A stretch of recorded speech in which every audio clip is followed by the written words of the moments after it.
నమస్కారం. సిక్కుల హృదయ స్పందన న్యూస్ స్వాగతం. నేను మీ వెంకట్. ఈరోజు వార్తా విశేషాలు ఇలా ఉన్నాయి. జిల్లా ఆసుపత్రిలో రోగులకు మెరుగైన వైద్య సేవలు అందించడంలో ఎటువంటి అలసత్వం వహించినా సహించేది లేదని రాష్ట్ర వ్యవసాయ శాఖ మంత్రి కింజరాపు అచ్చెన్నాయుడు అధికారులను హెచ్చరించారు. సోమవారం ఉదయం 9 గంటలకే ఆకస్మికంగా టెక్కలి జిల్లా ఆసుపత్రికి చేరుకున్న మంత్రి సుమారు గంటన్నర పాటు ప్రతి విభాగాన్ని క్షుణ్ణంగా తనిఖీ చేశారు. ప్రధానంగా వైద్యులు, సిబ్బంది సమయపాలనపై ఆరా తీసిన ఆయన విధులకు ఆలస్యంగా వచ్చిన 42 మంది సిబ్బందికి మరోసారి పునరావృతం కాకుండా పద్ధతి మార్చుకోవాలని సుతిమెత్తగా హెచ్చరించారు.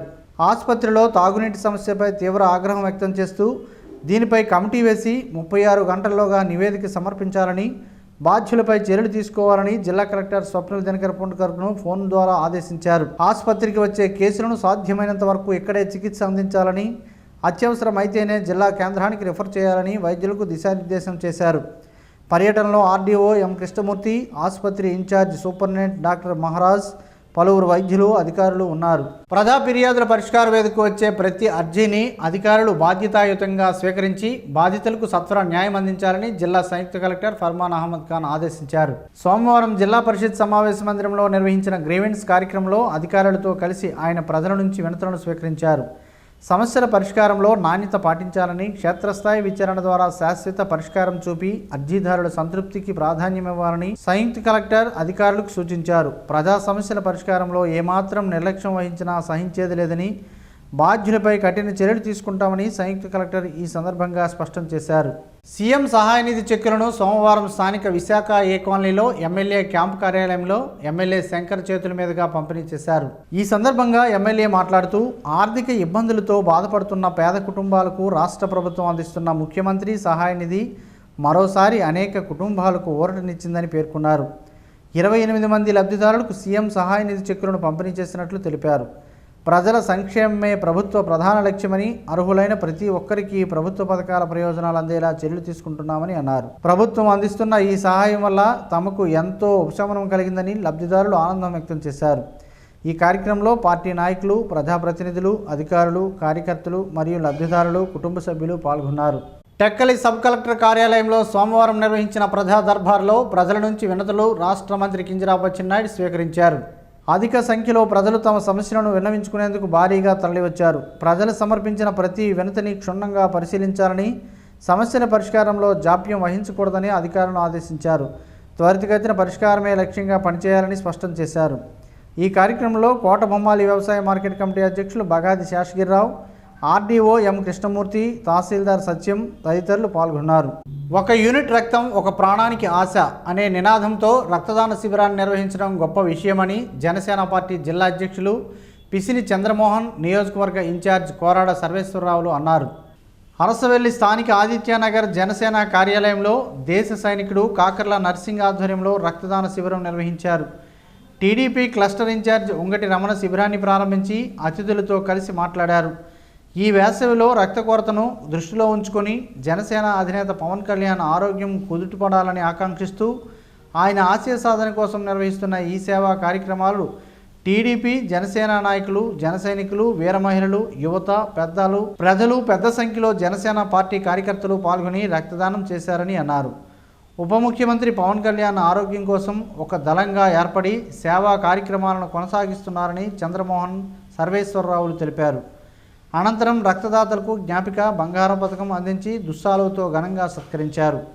ఈ కార్యక్రమంలో సిఐటియు జిల్లా కార్యదర్శి తిరుపతిరావు, జిల్లా టీడీపీ కార్యదర్శి రాయిపల్లి అర్జున్, జనసేన సీనియర్ నాయకులు కింతాడ సంతోష్, వీర మహిళలు కాకర్ల కళ్యాణి, గొర్ల అనురాధ, లక్ష్మి, నవచైతన్య, రక్తదాతలు, ఇండియన్ రెడ్ క్రాస్ ప్రతినిధులు బృందం తదితరులు పాల్గొన్నారు. ప్రజా సమస్యలు క్షేత్రస్థాయిలో తెలుసుకుని పరిష్కారానికి అత్యంత ప్రాధాన్యత ఇస్తూ చిత్తశుద్ధితో పనిచేస్తున్నామని రాష్ట్ర మంత్రి కింజరాపు అచ్చెన్నాయుడు అన్నారు. కోటబొమ్మాలి పంచాయతీ రెడ్డిక వీధిలో ప్రజా సమస్యల పరిష్కారానికి మాటామంతి కార్యక్రమాన్ని ఆదివారం నిర్వహించారు. ఈ సందర్భంగా ఆయన మాట్లాడుతూ గత 23 మాసాల్లో కోటబొమ్మాలని 7 కోట్ల రూపాయలతో అభివృద్ధి చేశామని అన్నారు. పంచాయతీలో అవసరమైన చోట డ్రైనేజీలు, సిమెంట్ రోడ్లు నిర్మాణం చేపట్టాలని అధికారులను ఆదేశించినట్లు తెలిపారు.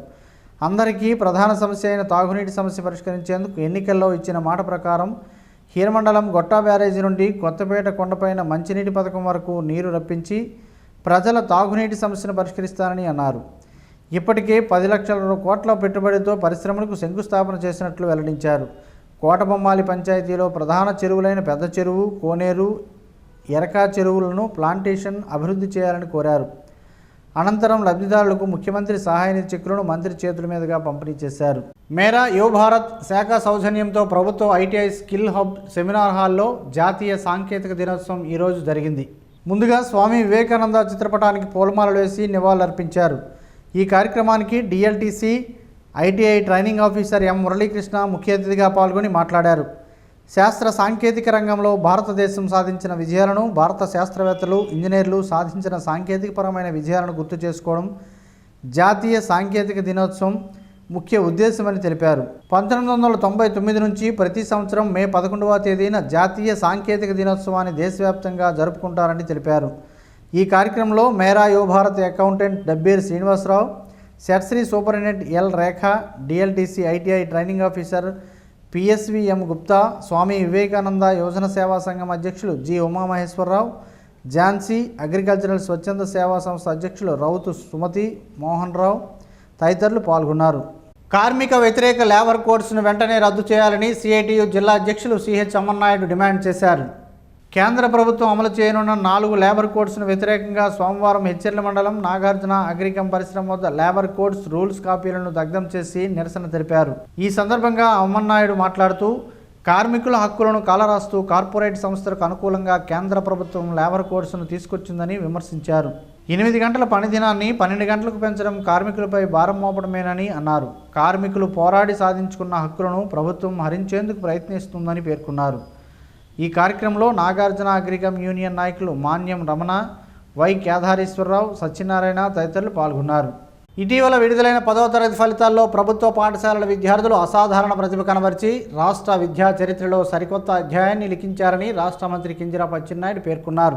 సోమవారం టెక్కలి సబ్ కలెక్టర్ కార్యాలయంలో ఏర్పాటు చేసిన అభినందన సభలో అత్యుత్తమ మార్కులు సాధించిన 13 మంది విద్యార్థులను ఘనంగా సత్కరించారు. ఈ సందర్భంగా మంత్రి మాట్లాడుతూ రాష్ట్ర విద్యాశాఖ మంత్రి నారా లోకేష్ బాధ్యతలు చేపట్టిన వెంటనే రూపొందించిన 100 రోజుల ప్రత్యేక ప్రణాళిక అద్భుత ఫలితాలనిచ్చిందని అన్నారు. పరీక్షల ముందు విద్యార్థులను సన్నద్ధం చేయడంలో ఈ వ్యూహం కీలక పాత్ర పోషించిందని, కార్పొరేట్ సంస్థలకు ధీటుగా ప్రభుత్వ విద్యార్థులు ర్యాంకులు సాధించడం రాష్ట్ర ప్రభుత్వం విద్యా ప్రమాణాల పట్ల తీసుకుంటున్న శ్రద్ధకు నిదర్శనమని అన్నారు. ప్రతి విద్యార్థికి నాణ్యమైన విద్యను అందించడమే ప్రభుత్వ లక్ష్యమని మంత్రి స్పష్టం చేశారు. ఈ కార్యక్రమంలో టెక్కలి ఆర్డీఓ కృష్ణమూర్తి, అధికారులు తదితరులు పాల్గొన్నారు. పబ్లిక్ గ్రీవెన్స్ కార్యక్రమంలో స్వీకరించే ప్రజా అర్జీలను త్వరితగతిన పరిష్కరించి ఫిర్యాదుదారులకు సత్వర న్యాయం అందించాలని జిల్లా ఎస్పీ కేవి మహేశ్వర్ రెడ్డి అధికారులను ఆదేశించారు. సోమవారం జిల్లా పోలీస్ కార్యాలయంలో నిర్వహించిన ప్రజా ఫిర్యాదుల స్వీకరణ కార్యక్రమంలో జిల్లాలోని వివిధ ప్రాంతాల నుంచి వచ్చిన ప్రజల నుంచి మొత్తం 62 ఫిర్యాదులను ఎస్పీ స్వీకరించారు.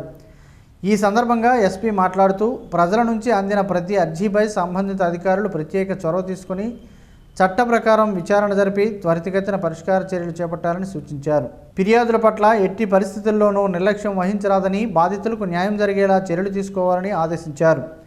అర్జీలను జిల్లా ఎస్పీ స్వయంగా పరిశీలించి ఫిర్యాదుదారులతో మాట్లాడి వారి సమస్యలను అడిగి తెలుసుకున్నారు. అనంతరం సంబంధిత అధికారులతో ఫోన్లో మాట్లాడి వెంటనే విచారణ ప్రారంభించి త్వరితగతిన పరిష్కరించాలని ఆదేశించారు. ఫిర్యాదులపై సంబంధిత అధికారులు తీసుకున్న చర్యలపై సమగ్ర నివేదికను జిల్లా పోలీస్ కార్యాలయానికి సమర్పించాలని జిల్లా ఎస్పీ సూచించారు.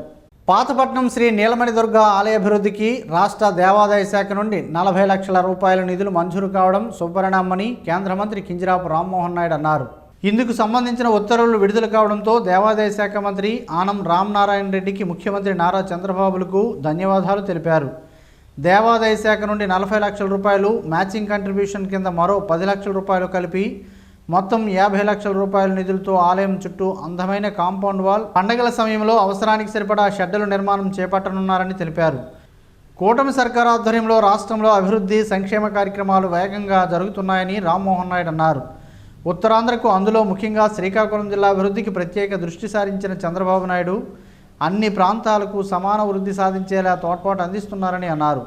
భవిష్యత్తులో అన్ని రకాలుగా శ్రీ నీలమణి దుర్గా అమ్మవారి ఆలయాన్ని అభివృద్ధి చేస్తామని, ఉత్తరాంధ్ర ప్రజల ఆరాధ్య దైవమైన నీలమణి దుర్గా అమ్మవారి వైభవాన్ని మరింత వ్యాప్తి చేస్తామని స్పష్టం చేశారు. శ్రీకాకుళం మహిళా పోలీస్ స్టేషన్ డీఎస్పీగా బాధ్యతలు స్వీకరించిన ఎస్ భాస్కర్ రెడ్డి సోమవారం శ్రీకాకుళం జిల్లా పోలీస్ కార్యాలయంలో జిల్లా పోలీస్ ఎస్పీ కేవి మహేశ్వర్ రెడ్డిని మర్యాదపూర్వకంగా కలిశారు. ఆయనకు పూల మొక్కను అందజేశారు. ఈ సందర్భంగా జిల్లా SP KV Maheshwara Reddy, DSP N Bhaskar రెడ్డికి శుభాకాంక్షలు తెలియజేసి మహిళల భద్రతకు ప్రాధాన్యతనిస్తూ సమర్థవంతంగా విధులు నిర్వహించాలని సూచించారు. కుటుంబ మహిళలకు సంబంధించిన ఫిర్యాదులను సత్వరంగా స్వీకరించి చట్టపరమైన చర్యలు తీసుకుంటూ బాధితులకు న్యాయం జరిగేలా కృషి చేయాలని సూచించారు. ఈ నెల 20వ తేదీ వరకు పాఠశాలల్లోనూ కళాశాలల్లో బస్సులు తనిఖీ చేయడం జరుగుతుందని ఉప రవాణా కమిషనర్ ఏ విజయసారథి ఆదివారం ఒక ప్రకటనలో వెల్లడించారు. రాష్ట్ర రవాణా కమిషనర్ వారి ఆదేశానుసారం జిల్లాలో గల అన్ని స్కూళ్లు, కాలేజీ బస్సులపై ఆంధ్రప్రదేశ్ మోటారు వాహనాల చట్టంలోని సెక్షన్ 185(g) ప్రకారం భద్రతా ప్రమాణాలకు లోబడి రహదారి భద్రతా నియమ నిబంధనలను అనుసరించి నిశ్చిత తనిఖీలు చేపట్టడం జరుగుతుందని అన్నారు. జిల్లా మోటారు వాహన తనిఖీదారులను 5 బృందాలుగా ఏర్పరిచి ప్రతిరోజు స్కూలు, కాలేజీ బస్సులపై తనిఖీలు నిర్వహించడం జరుగుతుందని అన్నారు. ఈ నెల 20వ తేదీ వరకు ఈ ప్రక్రియ కొనసాగుతుందని వివరించారు. బస్సు నిర్వహణ, బస్సు ఫిట్నెస్, పర్మిట్, వన్ను విధానము, అత్యవసర నిర్గమములు, వేగ నియంత్రణ పరికరాలు అమరిక, వాటి పనితీరు, అలానే అగ్నిమాపక పరికరాల నిక్షిప్తం, వాటి చెల్లుబాటు సమయం, పనితీరు, అలానే సదరు బస్సు డ్రైవర్లు లైసెన్సులు చెల్లుబాటు కాలం, వారి చోదక సమర్థత, వాహన నియంత్రణ సమర్థత ఇత్యాది పలు భద్రతా అంశాలను సునిశ్చితంగా పరిశీలించడం జరుగుతుందని పేర్కొన్నారు. సరైన భద్రతా ప్రమాణాలు పాటించిన వారిపై శాఖాపరంగా కఠిన చర్యలు తీసుకుంటామని పేర్కొన్నారు. జేసీఐ జోన్ 4 ఇన్స్టాలేషన్ కార్యక్రమంలో భాగంగా 2026-27 సంవత్సరానికి గాను జోన్ 4 చైర్మన్గా రామరాజు ప్రమాణ స్వీకారం చేశారు. ఈ కార్యక్రమానికి ముఖ్య అతిథిగా నరన్ కరియప్ప హాజరై నూతన కమిటీకి అభినందనలు తెలిపారు. ఈ కార్యక్రమంలో Vineet Jain, Ramjeev Karupu, keynote speaker KV Rao, Chaitanya Vasanthavada, zone 4 advisor G Shankar, special invitees national coordinator Palisetty Madhubabu అతిథులుగా పాల్గొని మాట్లాడారు. జేసీఐ కార్యక్రమాలు సమాజ సేవకు ఎంతో ఉపయోగపడుతున్నాయని పేర్కొన్నారు. ఈ సందర్భంగా అంగన్వాడీ కిచెన్ రెనోవేషన్ కోసం ముఖ్య అతిథి చేతుల మీదుగా 42,000 రూపాయలు ఆర్థిక సహాయం అందజేశారు. అలాగే పేద విద్యార్థులలో 11 మందికి ఒక్కొక్కరికి 1,000 రూపాయల చొప్పున స్కాలర్షిప్లను పంపిణీ చేశారు. ఈ కార్యక్రమంలో జోన్ వైస్ చైర్మన్లు, డైరెక్టర్లు, కార్యదర్శి, ట్రెజరర్ తదితరులు పాల్గొన్నారు. ప్రాజెక్ట్ చైర్మన్గా కామేశ్వరరావు వ్యవహరించి కార్యక్రమాన్ని విజయవంతం చేశారు. 2025 కమిటీ సభ్యులుగా వినీత్ జైన్, వంశీధర్, విమల్ జైన్, వాసవికాంత్, స్వాతి రాయ్ప్రోలు, రామేశ్వరరావు, మోహన్ కుమార్, రంగరాజ్, శ్రీధర్, హరికుమార్ పాల్గొన్నారు. చిరుధాన్యాలైన ఓదలతో పలు ఆరోగ్య ప్రయోజనాలు ఉన్నాయని, ఆ వివరాలేంటో ఈరోజు ప్రసారమయ్యే ఆరోగ్యమే మహాభాగ్యంలో తెలుసుకుందాం.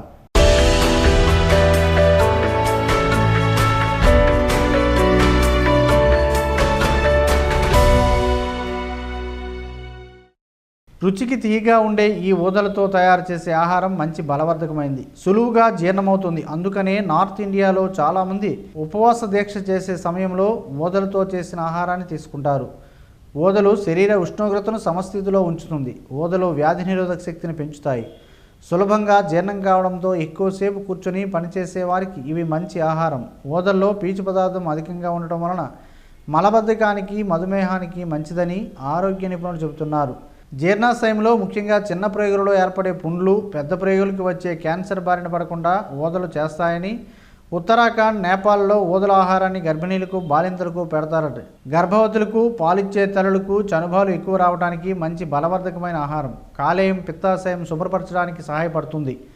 బ్లడ్ షుగర్ స్థాయిలు నియంత్రించడానికి, గుండె పనితీరు మెరుగుపరచడానికి కూడా సహాయపడుతుందని ఆరోగ్య నిపుణులు చెబుతున్నారు.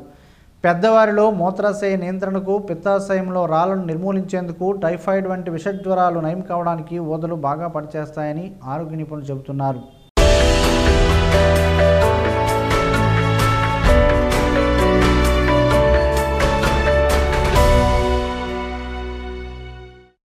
ఈరోజు వార్తల్లో ఒక మంచి మాటను విందాం, ఆచరిద్దాం. సమాజ శ్రేయస్సును కాంక్షిస్తున్న మహనీయుల మాటల్లో నుంచి ఈరోజు. జీవనం గమనం గమ్యం. ఋషి చింతన. కాలం వాడైన కత్తి, విలువైన వజ్రం. వాడేవాడిని బట్టి ఫలితం ఉండును. జీవితం నిజమైన అనుభవం, సత్యమైన అనుభూతి విశ్వసించేవాడిని బట్టి ఉండును. సోమరి తన వ్యవహారంలో తప్ప ప్రతి ఒక్కరి వ్యవహారంలో బిజీగా ఉంటాడు. ఋషి తన కష్టములో కాకుండా లోక కష్టంలో చింతనతో ఉంటాడు. ఓం శ్రీ గాయత్ర్యై నమః. స్పందన న్యూస్ ఇప్పుడు యూట్యూబ్లో అందుబాటులో ఉంచడమైనది. ఎస్డివి స్పేస్ స్పందన అని టైప్ చేసి ప్రేక్షకులు తమకు అనుకూలమైన సమయంలో న్యూస్ని వీక్షించగలరు. ఈ వార్తలు ఇంతటితో సమాప్తం. మరలా ప్రసారమయ్యే స్పందన న్యూస్లో కలుద్దాం. అంతవరకు సెలవు. నమస్కారం. మీ మాటే మా బాట.